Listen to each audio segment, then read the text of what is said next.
আহ, এ তো খুব মুশকিলের ব্যাপার। যা বৃষ্টির জোর, তাতে বন্যা হয়ে যাওয়ার সম্ভাবনা আছে। এই বৃষ্টি থামবে বলেও তো মনে হয় না। না, মহারাজকে আগে থেকেই ব্যবস্থা নিতে বলা দরকার। তুমি এই বৃষ্টিতে এখন রাজবাড়ি যাবে? হ্যাঁ, কেন মন্ত্রী নেই? সে কি নাকে তেল দিয়ে ঘুম হচ্ছে? সে যে যাই করুক, আমাকে তো আমার কাজটা করতেই হবে গিন্নি। এই দুর্যোগ মাথায় নিয়ে তুমি এখন রাজসভায় যাবে? হ্যাঁ? মনে তো হয় আজ কেউ আসবে না। হ্যাঁ, সেই জন্যই তো আমাকে যেতে হবে, মহারাজকে সাবধান করে দিতে হবে।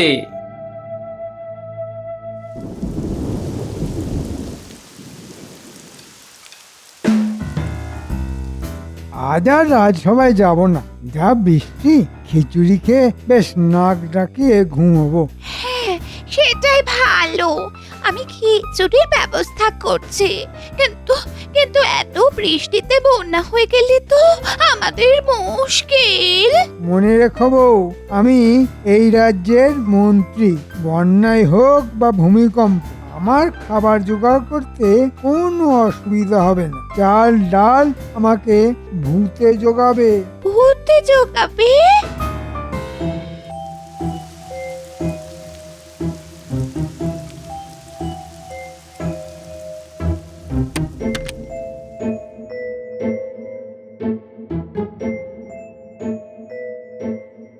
এই দুর্যোগের দিনে তুমি কেন আসতে গেলে গোপাল?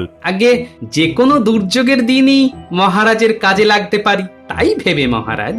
তুমি এই রাজ্যের কথা যেভাবে ভাবো, এভাবে যদি সবাই ভাবতো, তাহলে তো আমার কোনো দুশ্চিন্তাই থাকতো না গোপাল। মহারাজ, আমার মন বলছে এই বৃষ্টি খুব খারাপ দিকে যাচ্ছে। বৃষ্টি থামার কোনো লক্ষণই দেখা যাচ্ছে না। তার মানে তো বহু লোকের বাড়িতে জল ঢুকে গেছে। তাদের কি হবে গোপাল? মনে হচ্ছে বহু লোক জলবন্দী হয়ে আছে মহারাজ। তাদের কাছে ত্রাণ পৌঁছে দিতে হবে। কিন্তু বৃষ্টি না কমলে তো ত্রাণ দেওয়ারও কোনো উপায় দেখতে পাচ্ছি না। হয়তো এই বৃষ্টি আর কয়েক ঘন্টার মধ্যে থেমেও যেতে পারে, কিন্তু জল যা জমেছে তা নামতে বেশ কয়েকদিন সময় লাগবে। এই সময়টাই মানুষের সব থেকে বেশি করে ভান্ডারে টান পড়ে, তখনই তো ত্রাণ দেওয়া প্রয়োজন। মহারাজ, রাজবাড়িতে যত চাল ডাল আছে সব জোগাড় করে রাখতে বলুন। কাল সেগুলি বাড়ি বাড়ি পৌঁছে দিতে হবে। ঠিক ঠিক, আসলে ওটা মন্ত্রীর কাজ। কাল নিশ্চয়ই আসবে, আর ওকে দিয়েই এই কঠিন কাজটা করাতে হবে। মন্ত্রী মশাই এই কাজ লুফে নেবে, আপনি দেখে নেবেন মহারাজ। হ্যাঁ, তাহলে তো খুবই ভালো হয়। মন্ত্রীকে দিয়ে একটা দুরূহ কাজ করানো যাবে। আজ তবে আসি মহারাজ, আর দেরি করলে সন্ধে হয়ে যাবে।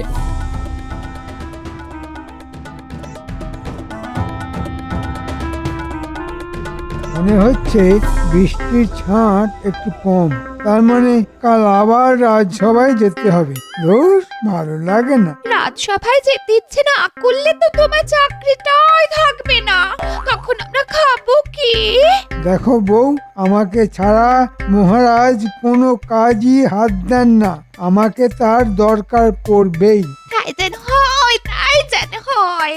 মহারাজ যেন তোমায় একটা মস্ত বড় কাজের দায়িত্ব দেন, আর তুমি তা বুক ফুলিয়ে করে মহারাজকে খুশি করতে পারো।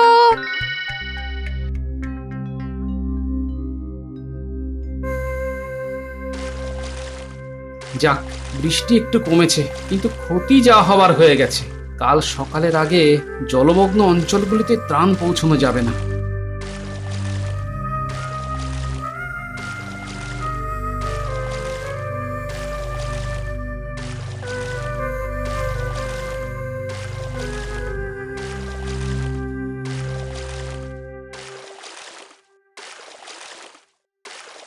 তখনই বলেছিলাম এত বৃষ্টিতে বেরিও না। সেই বেরোলে একেবারে কাক ভেজা হয়ে ফিরলে। হ্যাঁ? আরে আমি না বেরোলে কি বৃষ্টি কমতো নাকি? দেখলে তো কেমন বৃষ্টি কমিয়ে দিলাম। এই শুরু হলো তোমার বাক্যি বান। হ্যাঁ? এখন এসব কথা না বলে কাল কি খাবো সেটার ব্যবস্থা করলে হতো না? হ্যাঁ? কেন, তোমার ভান্ডার কি শেষ? এরকম বৃষ্টি যদি আবার নামে, এই তাহলে চাল ডাল পাবো কোত্থেকে? বৃষ্টি আর হবে না, কিন্তু জল নামতে এখনো বেশ কয়েকদিন লেগে যাবে। আমি তো তাই বলছি গো, জল না নামা পর্যন্ত রান্না বান্না হবে কি করে? হ্যাঁ? সবার যেভাবে হয় সেইভাবে। সবার কথা না ভেবে আমি শুধু আমার কথা ভাবতে পারবো না গিন্নি। তাহলে ভালো মন্দ কিছু খাবার আবদার করো না। হ্যাঁ? যা জোগাড় হবে তাই খেতে হবে। হ্যাঁ, গিন্নি, বন্যায় বাড়িঘর ভেসে গেছে, আর আমি চাইবো ভালো মন্দ খাবার। তুমি আমাকে তাই চিনলে গিন্নি? হাড়ে হাড়ে চিনি তোমায়, পাছে বাজারে পাঠাই তাই রাজ্যের সমস্যা ভাবতে শুরু করলেন উনি। অলস কাকে বলে?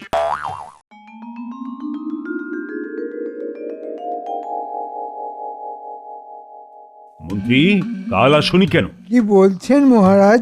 কাল আমাদের ওখানে যে কি ভীষণ বৃষ্টি হয়েছে তা কি আর বলবো আপনাকে।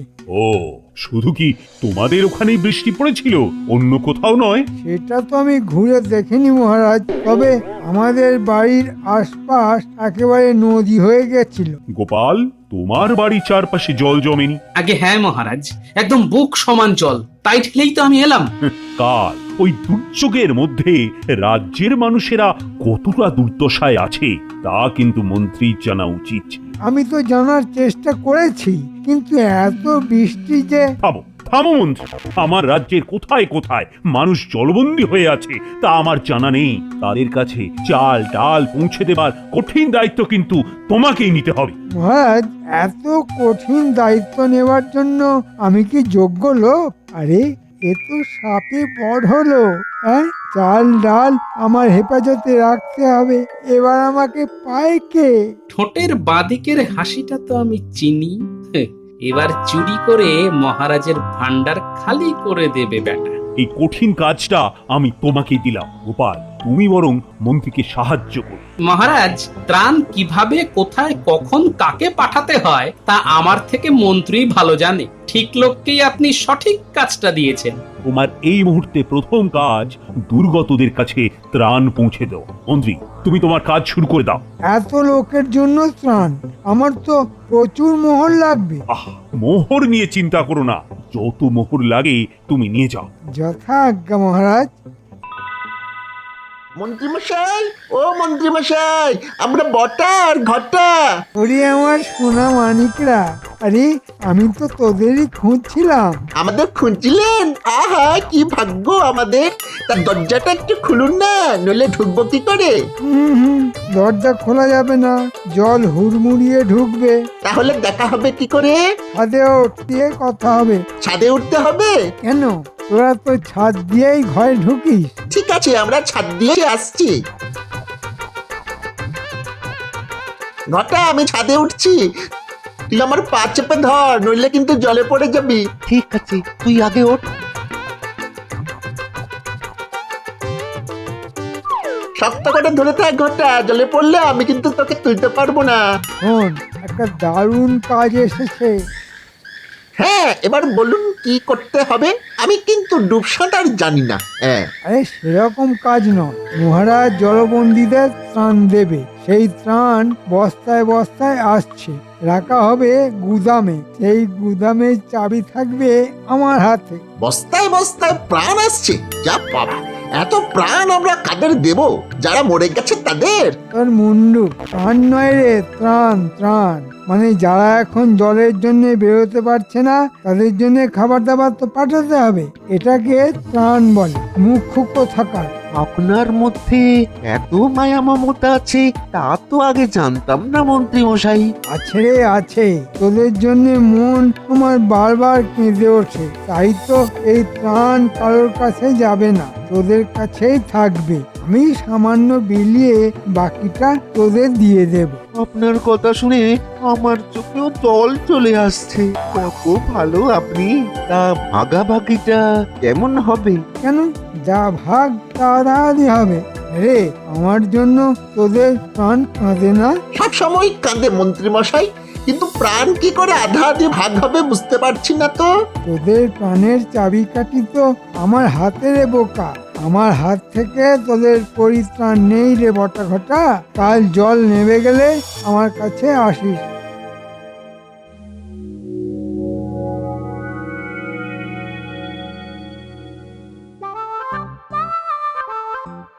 যাও, সবাই গিয়ে বস্তাগুলো ওই ঘরে রেখে এসো।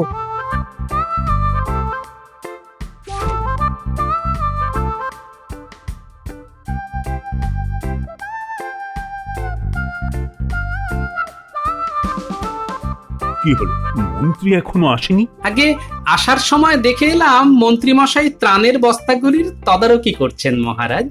যাক, মন্ত্রী কাজ না করে করে একেবারে অলস হয়ে পড়েছিল।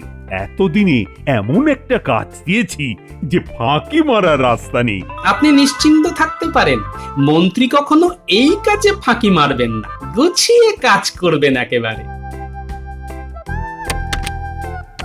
এই আমি গুদামে চাবি দিয়ে দিলাম।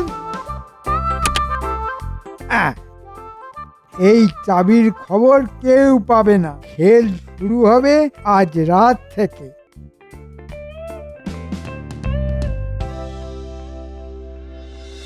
শোন বটা ঘটা, এই নে গুদামের চাবি, আর ওই দেখ এক কোণে রাখা আছে ছুরি। এখনই বেরিয়ে পড়, গুদামের চাবি এই তোদের দিয়ে দিলাম। কাজটা কি সেটা তো বলুন আগে। হ্যাঁ হ্যাঁ, আমি বুঝেছি। ওই প্রাণ না জানি কি ওই তা চুরি করে আমরা আপনার হাতে দিয়ে যাব, তাই তো? ওটাকে আজকাল আর কিছু বুঝিয়ে দিতে হয় না, ওর থেকে কিছু বুদ্ধি ধার নেড়ে বটা। না না না না না না না, আমি ওই বাকি বক্কায় কাজ করি না।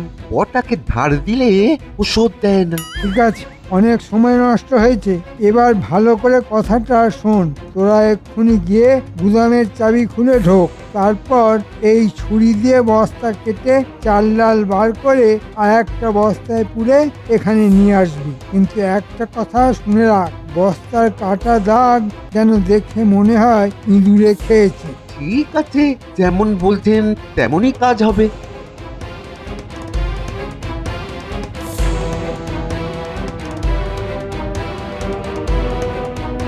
ঘটা, এই যে গুদামের দরজা দেখ তালা দেওয়া আছে, চাবি আমার কাছে। আয় তালাটা খুলি। হ্যাঁ হ্যাঁ, এই নে চাবি। হ্যাঁ দে। আমি চাবি ঢোকালাম, দরজাটা খুলে গেল। আয়, আয়, আয়, আমরা ভিতরে ঢুকি। আয়।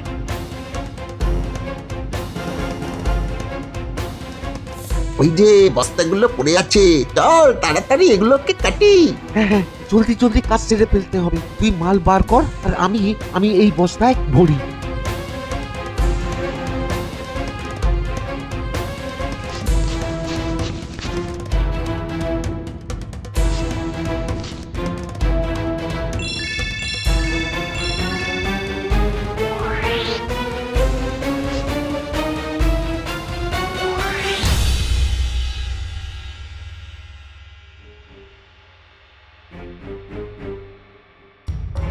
কি হলো মন্ত্রী, প্রাণ পৌঁছেছে? না মহারাজ, আগে যদি জানতাম এই ত্রাণ ইঁদুরের প্রাণ বাঁচানোর জন্য, তাহলে আমি এই কাজের দায়িত্ব নিতাম না। কেন কেন কেন, কি হয়েছে মন্ত্রী? বলো বলো, আমাকে এক্ষুনি বলো। ত্রাণের বস্তা কেটে ইঁদুররা সব চাল ডাল নিয়ে চলে গেছে।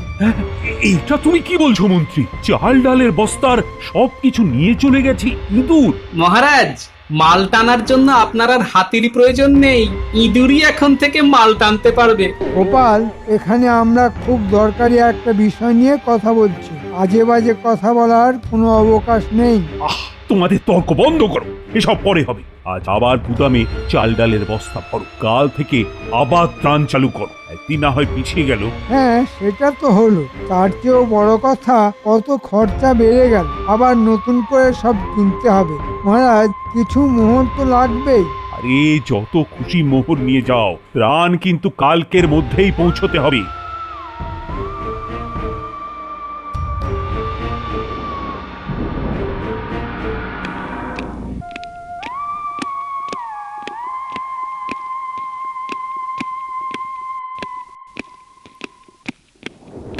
কি হলো গোপাল, তুমি আবার এত রাতে ফিরে এলে? মহারাজ, গুদামে যদি ইঁদুর থেকে থাকে তবে তা এখনো আছে। হ্যাঁ হ্যাঁ, তা তো বটেই।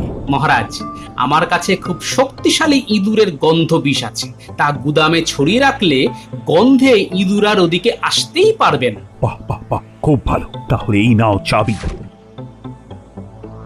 তুমি ওই গন্ধ বস্তাগুলো চারপাশে ছড়িয়ে রাখো গিয়ে। ঠিক আছে মহারাজ, আপনি একদম চিন্তা করবেন না, আজ রাতেই ইঁদুররা ধরা পড়বে বা মরবে। আপনি আজ একটু বেশি রাত পর্যন্ত জেগে থাকবেন মহারাজ, ইঁদুর ধরে তো আপনার কাছেই নিয়ে আসবো।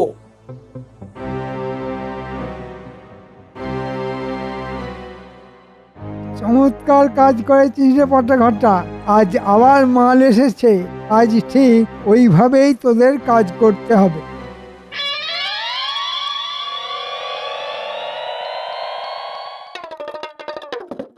আরে গোপাল, এত রাতে? একদম সময় নেই, আমাকে শিগগিরই ভূত বানিয়ে দিতে হবে। ভূত? তা নয় হলো, কিন্তু ঠিক কোন জাতের ভূত? চোর ধরা ভূত, তার মানে সাংঘাতিক কিছু একটা। ঠিক আছে, ওইখানে চুপটি করে বসো গিয়ে, তোমার ভূত সাজার শখ মিটিয়ে দিচ্ছি।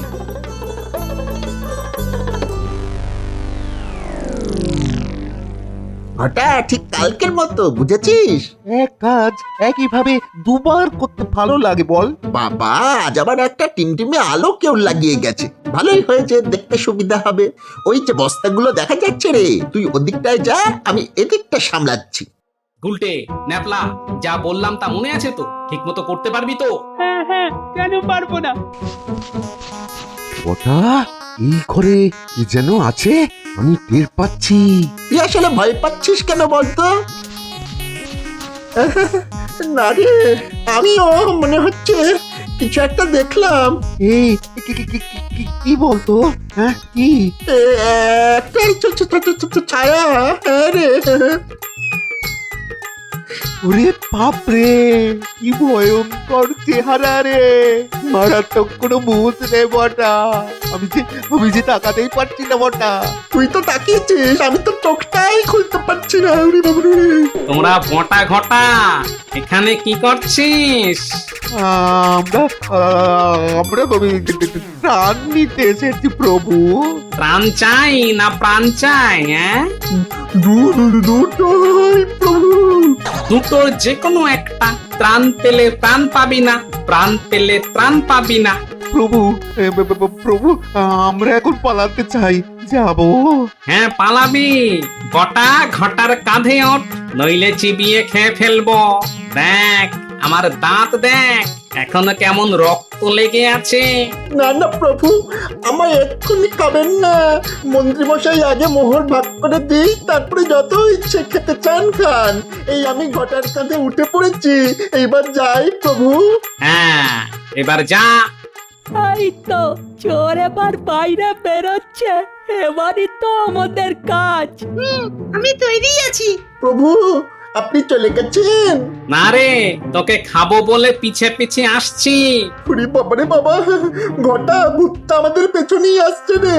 চোখ বন্ধ করে রাখ, তাকাস না। কি আমাদের উপর কারা যেন ঝাঁপিয়ে পড়লো না? এরা কারা রে, ভূতের বাচ্চা নাকি? শক্ত করে বেঁধেছিস তো? এবার ওদের আসল জায়গায় নিয়ে চল। আপনি ওকে সঙ্গে যাবেন প্রভু?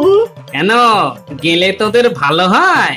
না গেলেই ভালো হয় প্রভু, তাহলে এই চোখটা খুলতে পারি। আগে মহারাজের কাছে সব খুলে বলবি, তারপর।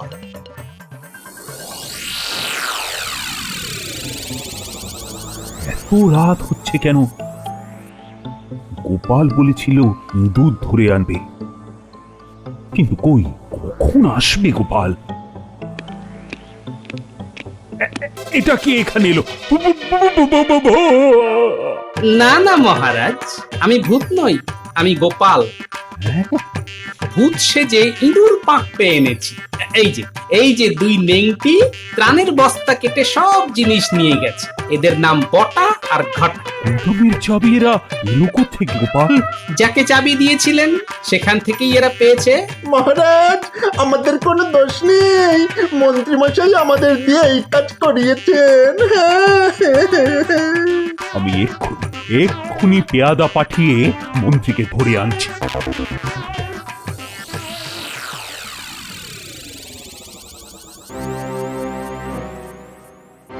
এতক্ষণ তো লাগার কথা নয়, কেন লাগছে? ধরা পড়ে গেল নাকি? হ্যাঁ, এই বোধহয় এলো। দরজায় কে যেন খুটখুট করে শব্দ করলো। যাই, দরজাটা খুলে দেখি। বটা ঘটা এলি নাকি রে? এই যে মন্ত্রীমশাই, মহারাজ আপনাকে তলব পাঠিয়েছেন। বটা আর ঘটা মন্ত্রীর সামনে বলতে পারবে তো যে মন্ত্রীর কথাতেই তোমরা এই কাজ করেছো? মহারাজ, আগে প্রাণ তারপর ত্রাণ, আরে বটা ঘটা এখানে? না মানে মহারাজ, আমায় আমায় ডেকেছেন? মহারাজ, মন্ত্রী এইমাত্র বটার ঘটাকে দেখে চমকে উঠেছেন। তার মানে উনি ওদের চেনেন, আর আমি ওদের হাতে নাতে চুরি ধরে ফেলেছি। তার মানে কি দাঁড়াচ্ছে মহারাজ? এটাই প্রমাণিত হলো যে মন্ত্রী এই বটা আর ঘটাকে দিয়েই চুরিটা করিয়েছে। কিছু বলবে নাকি মন্ত্রী? মহারাজ, আমি দোষ স্বীকার করে নিচ্ছি। আসলে লোভে পড়ে গেছিলাম। তার জন্য যে কোনো শাস্তি আমি মাথা পেতে নেব। মন্ত্রী, রাজবাড়িতে বড্ড ইঁদুরের উৎপাত শুরু হয়েছে। তোমাকে সব ইঁদুর এই বাড়ি থেকে তাড়াতে হবে। নাও নাও, তোমার কাজ শুরু করে দাও এবার। মহারাজ, এই দুটো নেংটি ইঁদুরকে কি করা যায় বলুন তো? আপাতত কারাগারে থাকুক, কাল সকাল হলে দেখা যাবে কি করা যায়। আর তোমাকে আমি এই 100 স্বর্ণ মুদ্রা পুরস্কার হিসেবে দিলাম। মহারাজ, এটা আমার প্রাপ্য নয়। আমার খুদে বাহিনী না থাকলে এই কাজটা করতেই পারতাম না। ধরে নাও, এই পুরস্কার আমি ওদেরই দিলাম। মহারাজের জয় হোক। রাত থেকে ছুটে যাচ্ছি, একটা ইঁদুরও ধরতে পারছি না। এবার আমাকে শুলেই যেতে হবে। প্রাণ চুরি করতে গিয়ে আমার প্রাণটাই চলে যাবে।